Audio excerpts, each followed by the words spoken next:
नमस्कार। आज हम बात करने वाले हैं इंग्लिश सेंटेंस के दो सबसे जरूरी हिस्सों के बारे में, फ्रेजेस और क्लॉजेस। ये किसी भी सेंटेंस की कह सकते हैं नींव होते हैं, और इन्हें समझ लिया तो इंग्लिश लिखने और बोलने का तरीका ही बदल सकता है। तो चलिए सीधे मुद्दे पर आते हैं। कभी सोचा है कि आखिर ऐसी क्या चीज है जो कुछ शब्दों के ग्रुप को एक पूरा मतलब वाला सेंटेंस बना देती है? बस यही सवाल आज हमारी पूरी बातचीत का सेंटर पॉइंट है। तो इस सवाल का जवाब ढूंढने के लिए ना हमें सबसे पहले सेंटेंस के एक बहुत ही बेसिक हिस्से को समझना होगा, और वो है फ्रेज। चलिए देखते हैं कि आखिर ये होता क्या है और इसे पहचानते कैसे हैं। तो एक फ्रेज को पहचानने का सबसे आसान तरीका क्या है? देखिए, ये होता तो शब्दों का एक ग्रुप ही है, पर इसमें सेंटेंस का जो इंजन होता है ना, मतलब सब्जेक्ट और वर्ब की जोड़ी, वो गायब होती है।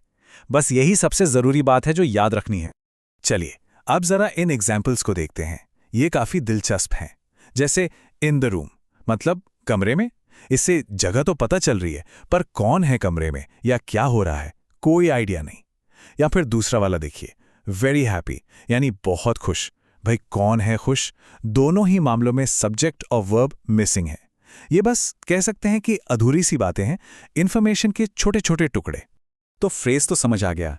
अब चलते हैं इसके दूसरे साथी की तरफ, जिसे कहते हैं क्लॉज।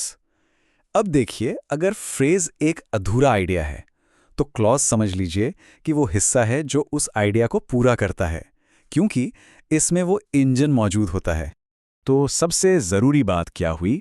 क्लॉज की जो डेफिनेशन है ना, वो फ्रेज से एकदम बिल्कुल उल्टी है। ये शब्दों का वो ग्रुप है जिसमें सब्जेक्ट भी होता है और वर्ब भी, दोनों होते हैं। और इसी वजह से यहां हमें एक कंप्लीट एक्शन या एक पूरा आइडिया देखने को मिलता है। अच्छा, अब इन एग्जाम्पल्स पर नजर डालिए। पहला है शी इज प्लेइंग। यहां पर शी हो गया सब्जेक्ट और इज प्लेइंग हो गया वर्ब। देखिए, बिल्कुल साफ पता चल रहा है कि कौन क्या कर रहा है ना? वैसे he is reading a book में ही हमारा सब्जेक्ट है और इज रीडिंग वर्ब है।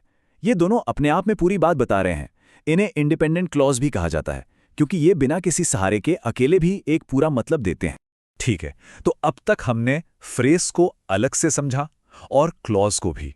अब वो टाइम आ गया है कि हम उस एक सिंपल से रूल को देखें जो इन दोनों के बीच का सारा कंफ्यूजन ही खत्म कर देगा।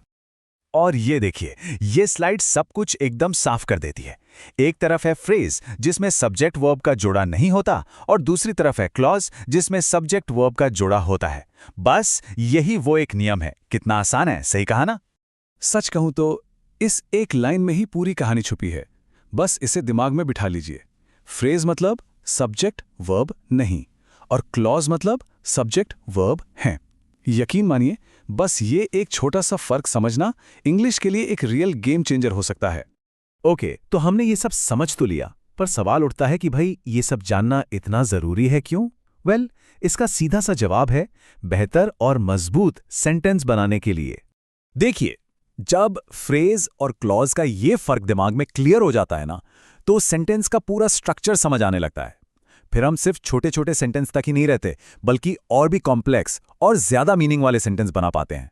और सबसे बड़ी बात, हमारी भाषा में चाहे हम बोल रहे हों या लिख रहे हों, एक जबरदस्त क्लैरिटी आ जाती है। तो कुल मिलाकर आज की इस पूरी बातचीत से जो सबसे बड़ी बात निकल कर आती है, वो ये है कि सारा खेल सब्जेक्ट और वर्ब की जोड़ी का ही है। और ये जानकारी अपने साथ एक सवाल भी लाती है कि अगली बार जब कोई इंग्लिश सेंटेंस सामने आएगा, तो क्या उसमें फ्रेज और क्लॉज को पहचान पाना आसान होगा? इस पर जरूर सोचिएगा।